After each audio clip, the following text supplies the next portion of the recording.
Good morning students. कल के lecture में हम लोग क्या देख चुके हैं, पार्टीशन और equivalence class of A element. आज के लेक्चर में हम थ्योरम से स्टार्ट करते हैं। Let A be a set and R be a equivalence relation defined on A हमारे पास में क्या है, यहाँ पर एक सेट है और आर जो रिलेशन है वो किस टाइप का रिलेशन है, हमारे सेट के ऊपर इक्विवेलेंस रिलेशन है। तो कल हम देख चुके हैं कि अगर किसी सेट के ऊपर इक्विवेलेंस रिलेशन होता है तब जो सेट होता है उसके एलिमेंट्स की हम लोग क्या निकाल सकते हैं, इक्विवेलेंस क्लासेस निकाल सकते हैं। Then let A B belongs to A और बी दो एलिमेंट है जो कि सेट ए को बिलोंग करते हैं। देन इनकी इक्विवेलेंस क्लासेस किस प्रकार डिनोट की जाएगी, ए और बी इस प्रकार से डिनोट की जाएगी। देन हमारी थ्योरम है टू इक्विवेलेंस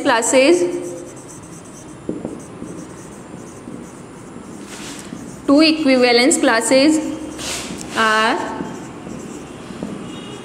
ईदर आइडेंटिकल और डिसजॉइंट। कि हमारे पास में जो टू इक्विवेलेंस क्लासेज होगी यहाँ पर वो या तो आइडेंटिकल मीन्स समान होगी, या तो इक्वल होगी समान होगी, या फिर डिसजॉइंट होगी। डिसजॉइंट का मतलब है कि उन दोनों के अंदर एक भी एलिमेंट कॉमन नहीं होगा। देन अब इस थ्योरम का हमें क्या देखना है, प्रूफ देखना है। नेक्स्ट प्रूफ हमें क्या देखना है कि टू इक्विवेलेंस क्लासेज है। थ्योरम ये बोलती है कि या तो दोनों इक्विवेलेंस क्लासेज क्या होगी, इक्वल होगी। अगर ये दोनों इक्वल नहीं है इट मीन्स इन दोनों के इंटरसेक्शन के अंदर क्या आएगा, या तो दोनों इक्वल होगी, इधर या तो इक्वल होगी या फिर क्या होगी, डिसजॉइंट होगी। तो हम इसके प्रूफ के लिए हम स्टार्टिंग में लेके चलते हैं कि ये दोनों डिसजॉइंट नहीं है। अगर डिसजॉइंट नहीं है तो फिर क्या हो जाएगी, आइडेंटिकल हो जाएगी, क्योंकि इन दोनों क्लासेस के पास में दो ही ऑप्शन है कि या तो दोनों इक्वल होनी चाहिए, और अगर इक्वल नहीं है तो दोनों के या तो अगर इक्वल होनी चाहिए, इक्वल नहीं है तो फिर ये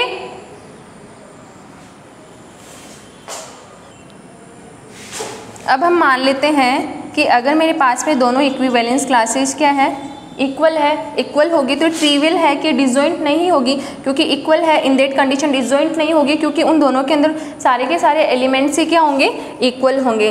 तो हम क्या लेके चलते हैं, ये तो हमारा ट्रिवियल प्रूफ हो गया। हमने मान लिया कि जो दोनों हमारी इक्विवेलेंस क्लासेज हैं वो डिसजॉइंट नहीं है, अर्थात इन दोनों के अंदर एक एलिमेंट ऐसा ज़रूर होगा जो कि इन दोनों क्लासेस के अंदर क्या करता है, बिलोंग करता है। तो अब हमें क्या प्रूव करना है, अगर वो डिसजॉइंट नहीं है तो दो ही ऑप्शन है क्लासेस के पास में कि या तो आइडेंटिकल होगी या डिसजॉइंट होगी। डिसजॉइंट नहीं है तो हमें क्या प्रूव करना है कि आइडेंटिकल प्रूव करना है। तो ये चीज़ हमें माइंड में रखते हुए चलनी है कि हमें दोनों इक्विवेलेंस क्लासेस को क्या लाना है, इक्वल लाना है। अब हम यहाँ से स्टार्ट करते हैं। दोनों क्या है, नॉट इक्वल्स टू 5 है। इट मीन्स यहाँ पर एक ऐसा एलिमेंट ज़रूर होगा जो कि इन दोनों के इंटरसेक्शन को क्या करता है, बिलोंग करता है।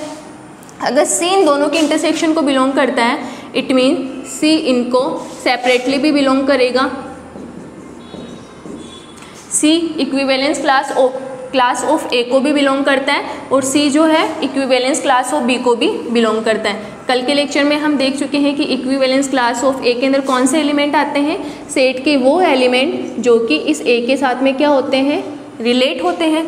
देन अगर सी इस क्लास को बिलोंग करता है इट मीन जो सी होगा वो हमारा ए के साथ में रिलेट होगा, एंड जो सी होगा इस बी के साथ में भी क्या होगा, रिलेट होगा। हम इसको दे देते हैं इक्वेशन 1। अब हमें प्रूफ क्या करना है कि दोनों इक्विवेलेंस क्लासेज आपस में क्या होनी चाहिए, इक्वल होनी चाहिए। ये दोनों इक्विवेलेंस क्लासेज है क्या, यहाँ पे एक तरीके से सेट ही तो है। तो दोनों सेट को अगर हमें इक्वल बताना होता है तो हम देख चुके हैं कि फर्स्ट लेक्चर में हम देख चुके हैं A equals to B if and only if A subset of B and B subset of A। अर्थात दोनों सेट इक्वल कब होंगे, जब वो दोनों एक दूसरे के क्या हो, सबसेट हो। तो अगर हमें इन दोनों को इक्वल बताना है तो मान लीजिए हम लेके चल रहे स्टार्टिंग में for all y belongs to b। अगर मैं सबसे पहले ये बता दूंगी मेरे पास में जो ये क्लास है वो इसका सबसेट है। अब ये क्लास इसका सबसेट कब होगी, जब इसके सारे के सारे एलिमेंट इस क्लास के अंदर भी आ जाए। तो मैंने ले लिया कि फॉर ऑल y, इस क्लास के जितने भी एलिमेंट हैं वो हमने y कंसीडर कर लिए। देन डेफिनेशन से क्या हो जाएगा, इम्प्लाइज दैट y जो है वो b के साथ में रिलेट होगा। अब मैंने ये देखा y मेरे पास में b को बिलोंग करता है, इट मीन्स y b के साथ रिलेट है। अब हमारा आइडिया क्या बोलता है कि अगर हमें b को a का सबसेट बताना है, इस क्लास को इसका सबसेट बताना है, इट मीन्स y जो होना चाहिए वो a को बिलोंग करना चाहिए, it means y r a होना चाहिए।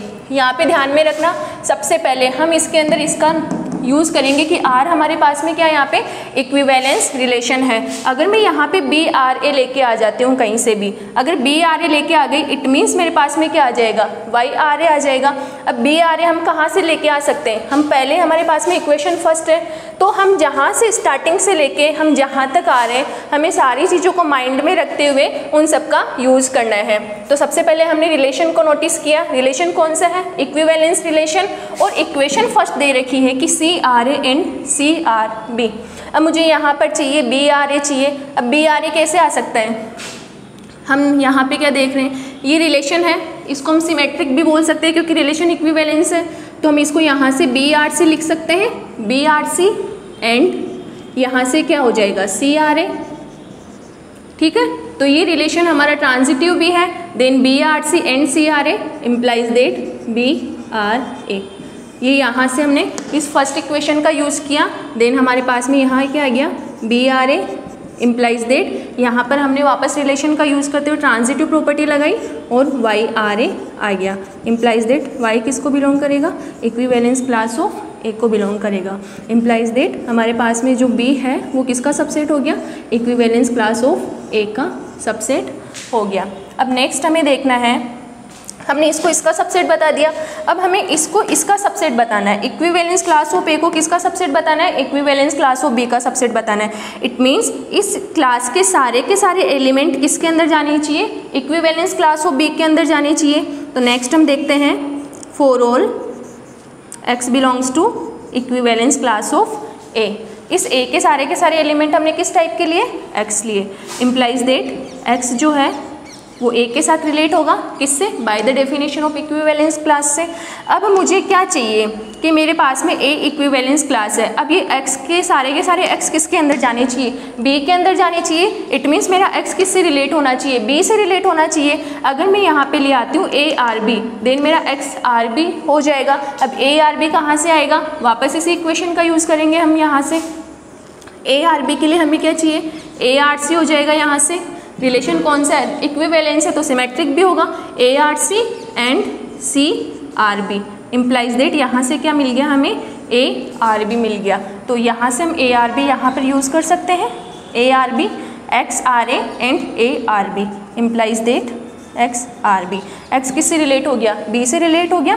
इम्प्लाइज दैट एक्स किसको बिलोंग करेगा, इक्विवेलेंस क्लास ऑफ बी को भी बिलोंग करेगा। तो हम क्या लेके चले स्टार्टिंग में कि ए के सारे एलिमेंट है किस फॉर्म के अंदर है, एक्स फॉर्म के अंदर है, और वो सारे के सारे एलिमेंट किसको बिलोंग कर रहे हैं, इक्विवेलेंस क्लास ऑफ बी को भी बिलोंग कर रहे हैं। It means equivalence class of A किसका सबसेट हो गई, इक्विवेलेंस क्लास ऑफ बी का सबसेट हो गई। देन इक्वेशन 2 और इक्वेशन 3 से हम क्या बोल सकते हैं, equivalence class of A equals to equivalence class of B from equation 2 and 3। तो आप ध्यान में रखिएगा, स्टार्टिंग में हम लोग क्या लेके चले कि दोनों की दोनों जो इक्विवेलेंस क्लासेज है वो डिसजॉइंट नहीं है। देन कोई ना कोई एक एलिमेंट होगा जो कि इन दोनों के इंटरसेक्शन में बिलोंग करेगा। अगर दोनों के इंटरसेक्शन में बिलोंग करेगा तो वो उन दोनों को सेपरेटली भी बिलोंग करेगा। इंटरसेक्शन की डेफिनेशन ही यही बोलती है कि कोई भी एलिमेंट उनके इंटरसेक्शन में है, इट मीन्स वो उन दोनों के अंदर सेपरेटली भी बिलोंग करेगा। फिर यहाँ पर हमने इक्विवेलेंस क्लास, अब हम यहाँ पे क्या देख रहे हैं कि इस क्लास की हमने डेफिनेशन देखी, इस डेफिनेशन से हम देख रहे हैं कि जो सी है वो ए के साथ भी रिलेट होगा और सी जो है बी के साथ भी रिलेट होगा। अब इसके बाद में नेक्स्ट प्रोसेस हम कुछ कर नहीं सकते, तो हमने इसको क्या कर दिया, फर्स्ट इक्वेशन नाम दे दी।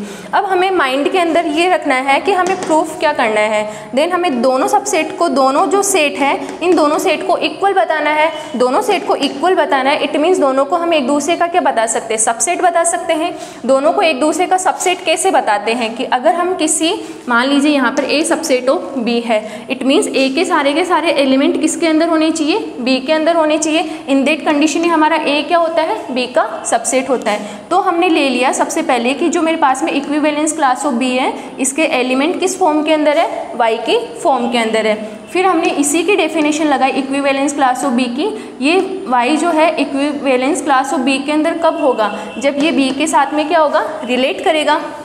अब नेक्स्ट हमें क्या चाहिए कि वाई आर बी है। अब हमें y जो है वो a के अंदर बिलोंग करेगा, तभी तो हम बता सकते हैं कि ये जो इक्विवेलेंस क्लास होगी वो a का सबसेट होगी। अब y आ रहे तो तभी पॉसिबल हो सकता है जब यहाँ पर b आ रहे आए, तो b आ रहे हमने फर्स्ट इक्वेशन का यूज़ करते हुए हम लोग लेके आ गए। माइंड में रखिएगा ये रिलेशन जो है इक्विवेलेंस है, then in that condition reflexive भी होगा, सिमेट्रिक भी होगा और ट्रांजिटिव भी होगा। सिमिलरली हमने सेकेंड केस के अंदर इस इक्विवेलेंस क्लास ऑफ a को इक्विवेलेंस क्लास ऑफ ए को हमने इक्विवेलेंस क्लास ऑफ बी का सबसेट बता दिया। देन इक्वेशन 2 और इक्वेशन 3 से हमारे पास में दोनों इक्विवेलेंस क्लासेस क्या आ गई, इक्वल आ गई।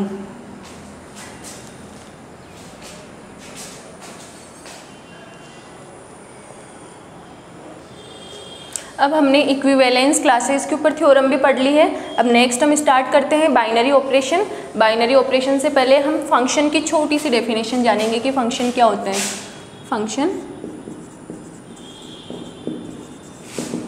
लेट ए एंड बी हमारे पास में क्या है, सेट है।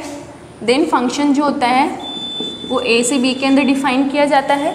फंक्शन हमारे पास में एक रूल है।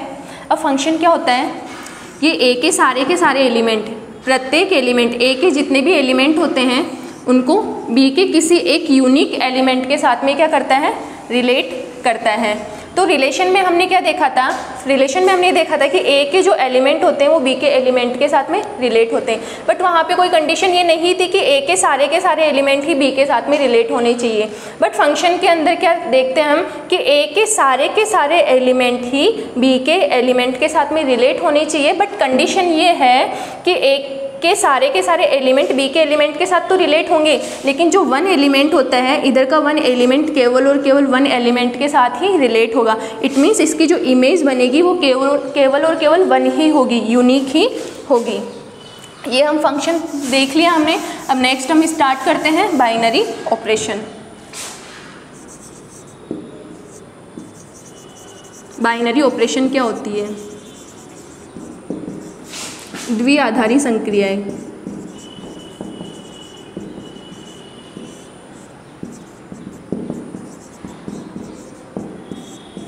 बाइनरी ऑपरेशन एक तरीके से क्या फंक्शन ही होता है। देन एक ऐसा function, late S B a set या फिर ए बी ए सेट। ए हमारे पास में क्या है, कोई सेट है। देन एक ऐसा फंक्शन जो कि ए क्रॉस ए से किसके अंदर रिलेट होता है, ए क्रॉस ए से किसके अंदर डिफाइन होता है, ए के अंदर डिफाइन होता है। यहाँ पर एफ हमारा एक फंक्शन है। बाइनरी ऑपरेशन क्या होती है, एक फंक्शन ही होती है।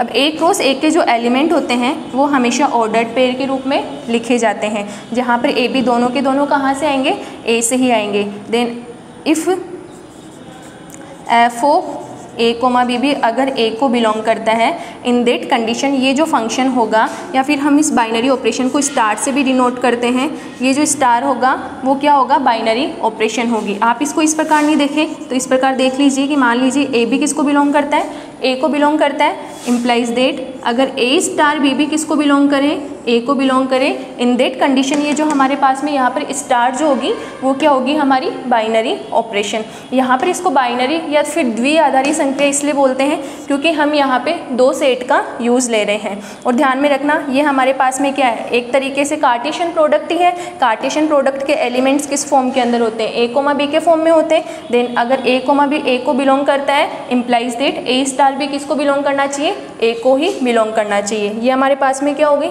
Binary operation. अब हम इसके कुछ एग्जाम्पल्स देखेंगे। मान लीजिए ए मेरे पास में क्या है, मान लीजिए ए हमारे पास में क्या है, नेचुरल नंबर का सेट है। देन अगर मैं बाइनरी ऑपरेशन यहाँ पर, सॉरी ऑपरेशन हमें अभी पता नहीं है ये बाइनरी है अथवा नहीं है, हम एक ऑपरेशन ले रहे हैं प्लस, जो कि n क्रॉस n से किसके अंदर है, n के अंदर है। अब हमारे पास में यहाँ पे ऑपरेशन क्या है, एडिशन है। अब हमें बताना है बाइनरी है अथवा नहीं है। तो आप दोनों नेचुरल नंबर्स में से कोई से भी दो एलिमेंट उठाइए, दोनों एलिमेंट नेचुरल नंबर से हैं, उनको ऐड करने पर अगर हमें वापस नेचुरल नंबर ही मिलता है तो यहाँ पर ये जो ऑपरेशन होगी वो कौन सी ऑपरेशन होगी, बाइनरी ऑपरेशन। और यहाँ हम सभी जानते हैं कि दो नेचुरल नंबर को अगर हम ऐड करेंगे तो हमें वापस क्या मिलेगा, नेचुरल नंबर ही मिलेगा। A B belongs to natural number for all implies that A plus B किसको बिलोंग करेगा, नेचुरल नंबर को ही बिलोंग करेगा। तो इन दैट कंडीशन हमारे पास में यहाँ प्लस क्या हो गई, बाइनरी ऑपरेशन हो गई। बट अगर मैंने यहाँ पर क्या ले लिया, सब्ट्रैक्शन ले लिया, क्या सब्ट्रैक्शन नेचुरल नंबर के सेट में बाइनरी ऑपरेशन होगी। Let for all A comma B belongs to natural number implies that, क्या a माइनस के b हमारा for all a comma b के लिए a माइनस के b हमारा नेचुरल नंबर को बिलोंग करेगा। आप यहाँ पे 2 और 3 ले लीजिए, 2 माइनस के 3 किसके इक्वल होता है, -1 के।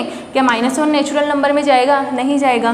तो इट मीन्स a माइनस के b does not belongs to natural number. हम यहाँ से स्टार्ट करते हैं for all a comma b से। इस साइन के कारण ही हमारा a माइनस b जो होगा वो नेचुरल नंबर में नहीं जाएगा, तो माइनस जो होगी हमारे यहाँ पर बाइनरी ऑपरेशन नहीं होगी। कौन से सेट के अंदर, जब हमने नेचुरल नंबर का सेट लिया। लेकिन जब अगर मैंने यहाँ पर सेट ही क्या ले लिया, इंटीजर्स का सेट ले लिया, तब ऑपरेशन हमारे पास में क्या होगी, जेड क्रॉस जेड से जेड के अंदर। तब for all A comma B belongs to Z implies that, क्या ए माइनस के भी जेड के अंदर जाएगा। ऑब्वियस है, आप कोई से भी इंटीजर्स, कोई से भी दो इंटीजर्स ले लिए, अगर आप उनको सब्ट्रैक्ट करोगे तो आपको एक इंटीजर ही मिलेगा, क्योंकि इंटीजर्स क्या होते हैं, इनका भी सुपर सेट होते हैं जिनके अंदर हमारे पास में क्या आ जाते हैं, नेगेटिव इंटीजर्स आते हैं। इट मीन्स ए माइनस भी किसको बिलोंग करेगा, जेड को बिलोंग करेगा। तो जब हमारा सेट बदल गया तब हमारी ऑपरेशन क्या हो गई, बाइनरी ऑपरेशन हो गई। अब हम देखते हैं कि हम इसके एक दो एग्जाम्पल्स और देखेंगे। अभी रेशनल नंबर्स का सेट है, परिमेय संख्याओं का समुच्चय है, और हमने इस ऑपरेशन स्टार लिया है। हमने किस प्रकार डिफाइन किया इस ऑपरेशन को, A B upon 2 for all A comma B belongs to Q. अब हमें इसको बताना है कि स्टार जो है यहाँ पर बाइनरी ऑपरेशन होगी अथवा नहीं होगी। Then for all A B belongs to Q implies that A star भी किसके इक्वल है, ए बी अपॉन 2 के। अगर ए और बी अगर क्यू के अंदर जाएंगे तो ए बी जो इनका प्रोडक्ट होगा वो भी क्यू के अंदर जाएगा, और इसके अंदर अगर हम इसको 2 से डिवाइड कर देते हैं, इन डेट कंडीशन ये भी किसके अंदर ही बिलोंग करेगा, क्यू के अंदर ही बिलोंग करेगा। तो यहाँ पर जो हमारी स्टार होगी वो क्या होगी, बाइनरी ऑपरेशन होगी। इस प्रकार बाइनरी ऑपरेशन के हम बहुत सारे एग्जाम्पल देख सकते हैं। आपकी बुक के अंदर भी और भी एग्जाम्पल दिए हुए हैं, आप उन सबको करिएगा। नेक्स्ट हम देखते हैं इंड्यूस्ड ऑपरेशन। इंड्यूस्ड ऑपरेशन क्या होती है,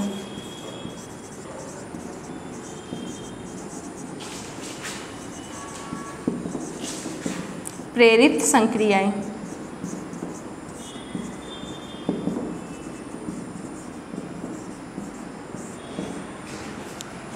late A be a set and star be a binary operation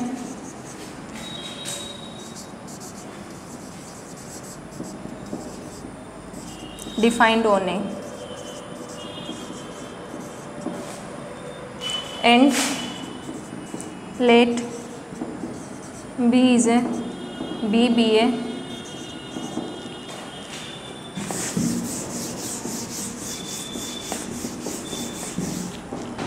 and let B be a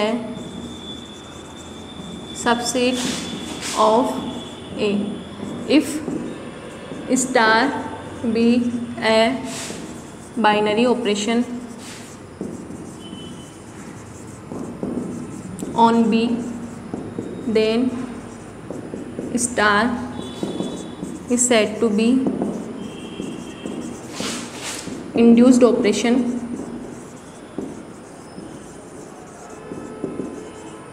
on B. हमारे पास में ए क्या है, कोई सेट है, जो स्टार है इसके ऊपर क्या है, बाइनरी ऑपरेशन है। देन हमने क्या लिया है, बी इसका कोई भी सबसेट ले लिया। हमने बी क्या लिया है, ए का सबसेट ले लिया है। अगर ये ऑपरेशन इस सेट के ऊपर भी क्या होती है, बाइनरी ऑपरेशन होती है, इन दैट कंडीशन ये ऑपरेशन इस सेट के लिए क्या कहलाएगी, इंड्यूस्ड ऑपरेशन। इंड्यूस्ड का मतलब है प्रेरित संक्रिया कहलाएगी। अभी हम एग्जाम्पल देख चुके हैं। हमने ए क्या लिया था, जेड लिया था, सेट लिया था। हमने देखा था कि जो सब्ट्रैक्शन है वो जेड के अंदर बाइनरी ऑपरेशन होती है, बट जैसे ही हमने ए बराबर के नेचुरल नंबर ले लिया, नेचुरल नंबर क्या है, इस जेड का क्या है, सबसेट है, लेकिन जो सब्ट्रैक्शन है वो इस नेचुरल नंबर के लिए बाइनरी ऑपरेशन नहीं होगी। तो यहाँ पर जो सब्ट्रैक्शन है वो नेचुरल नंबर के लिए इंड्यूस्ड ऑपरेशन नहीं होगी। लेकिन जैसे ही मैंने यहाँ पर एडिशन कर दिया, एडिशन इसके लिए बाइनरी ऑपरेशन है, नेचुरल नंबर जेड का सबसेट है, और यह एडिशन जो है नेचुरल नंबर के अंदर भी क्या है, बाइनरी ऑपरेशन है। इन दैट कंडीशन ये जो एडिशन होगी हमारे पास में वो नेचुरल नंबर के लिए क्या कहलाएगी, हमारे पास में इंड्यूस्ड ऑपरेशन कहलाएगी। तो प्लस और मल्टीप्लिकेशन और माइनस ये सारे के सारे जेड के अंदर क्या होती है, बाइनरी ऑपरेशन, और प्लस और मल्टीप्लिकेशन ये एन के अंदर क्या होती है, binary operation.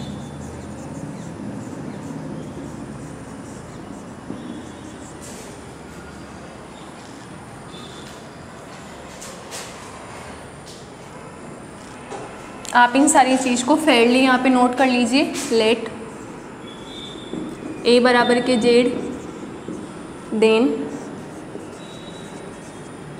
Plus minus and multiplication is are binary operation on Z, and let A बराबर के natural number, then plus multiplication are binary operation on natural number. अब हम देखते हैं इंड्यूस्ड ऑपरेशन के लिए। हमारे पास में ए बराबर के जेड है, then plus and multiplications are induced operation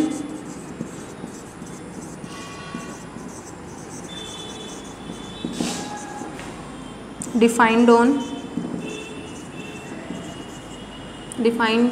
set of natural number।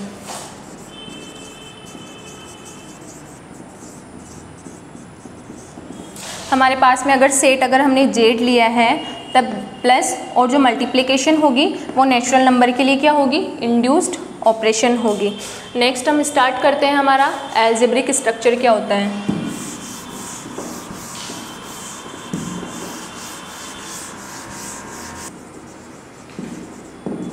Algebraic structure बीजीय निकाय।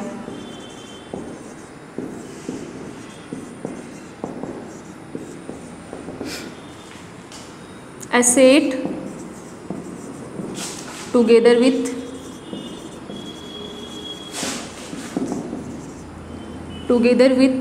one or more than one operation is said to be algebraic structure। अर्थात मान लीजिए हमारे पास में ए क्या है, कोई सेट है, तब हमारा ये जो सेट होगा एक या एक से अधिक बाइनरी ऑपरेशन के साथ में क्या कहलाएगा, अलजेब्रिक स्ट्रक्चर कहलाएगा। अगर हम यहाँ पे क्या पढ़ रहे हैं, ग्रुप थ्योरी पढ़ रहे हैं। तो ग्रुप थ्योरी के अंदर केवल और केवल हम एक ही बाइनरी ऑपरेशन पढ़ेंगे। जब हम नेक्स्ट रिंग थ्योरी पढ़ेंगे, रिंग थ्योरी के अंदर हम 2 बाइनरी ऑपरेशन पढ़ेंगे। तो अलजेब्रिक स्ट्रक्चर क्या हो गया, एक ऐसा सेट, मतलब सेट जो कि किसी बाइनरी ऑपरेशन के साथ क्या हो, इन दोनों का जो पेयर होगा वही हमारा यहाँ पे क्या कहलाएगा, अलजेब्रिक स्ट्रक्चर। अब हम इस अलजेब्रिक स्ट्रक्चर के लिए क्या पढ़ेंगे, कुछ प्रॉपर्टीज़ देखेंगे। ये हमारा क्या है, अलजेब्रिक स्ट्रक्चर हो गया। अब नेक्स्ट कल क्लास में हम इस बाइनरी ऑपरेशन के लिए कुछ प्रॉपर्टीज़ देखेंगे। Okay, thank you.